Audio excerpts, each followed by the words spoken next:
अस्सलाम वालेकुम welcome to सासस kitchen इनकी நம்ம புதினா சேவ் பண்ண போறோம் அதுக்கு தேவையான பொருட்கள் பார்த்துடலாம் நான் இன்னைக்கு 2 கப் கடலை மாவு எடுத்துர்க்கேன் ஒரு அரை கப் புதினா 2 பச்சை மிளகாய் கொஞ்சம் மஞ்சள் பொடி கொஞ்சம் ஓமம் உப்பு தேவையான அளவு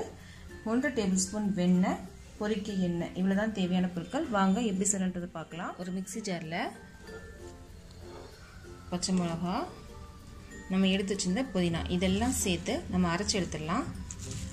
ஒரு பேஸ்ட் அரைச்சிடலாம் அரைச்சு எடுத்துட்டேன் இதை வந்து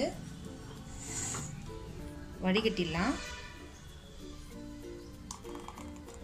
ஏன்னா நம்ம வந்து புளியும் போது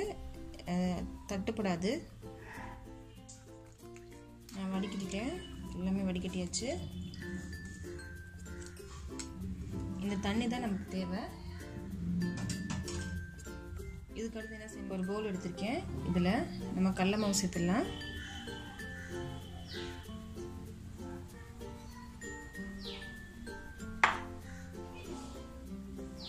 வெண்ணெய்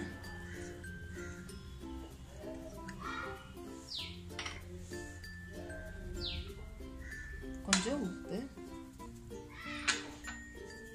இதை சேர்த்து நல்லா பிசைஞ்சிடலாம் பிசைஞ்சிட்டோம் இப்போ ஓமம் மஞ்சள் பொடி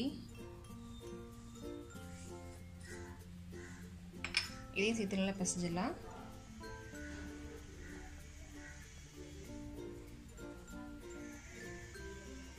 இப்போ இந்த தண்ணியை கொஞ்சம் கொஞ்சமா சேர்த்து இதுல பிசையணும்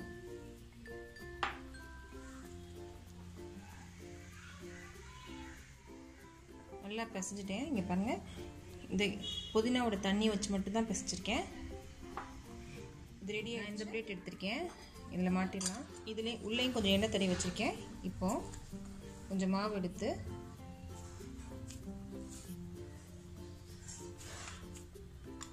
சேர்த்துருக்கேன் இன்னும் கொஞ்சம் மாவு சேர்த்துடலாம் இப்போ இதை மூடிடலாம் இது ரெடி பண்ணிட்டோம் எண்ணெய் சூடு பண்ணிடலாம் நான் கடாயில் எண்ணெய் சூடு பண்ண வச்சிட்டேன் இப்போ நம்ம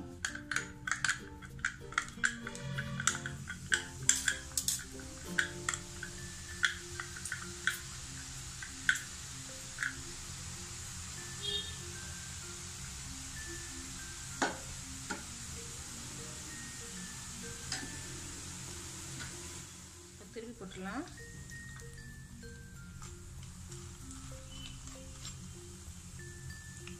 எடுத்துடலாம்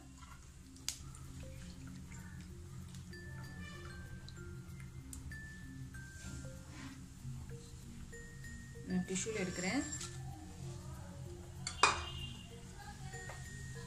இப்போ அடுத்ததையும் பொரிச்சிடலாம்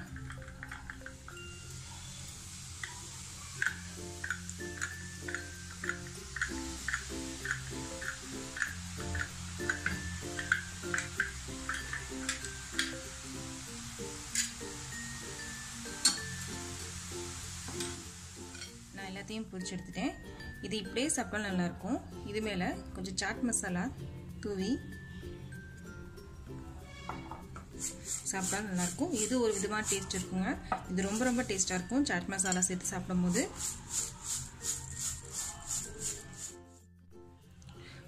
புதினா சேவ் ரெடி ஆயிடுச்சு இதை செஞ்சு சாப்பிட்டு பார்த்துட்டு எப்படி இருக்குன்றதை சொல்லுங்க இந்த வீடியோ பிடிச்சிருந்துச்சுன்னா லைக் பண்ணுங்க ஷேர் பண்ணுங்க கமெண்ட் பண்ணுங்க மறக்காம என்னோட சேனலை சப்ஸ்கிரைப் பண்ணுங்க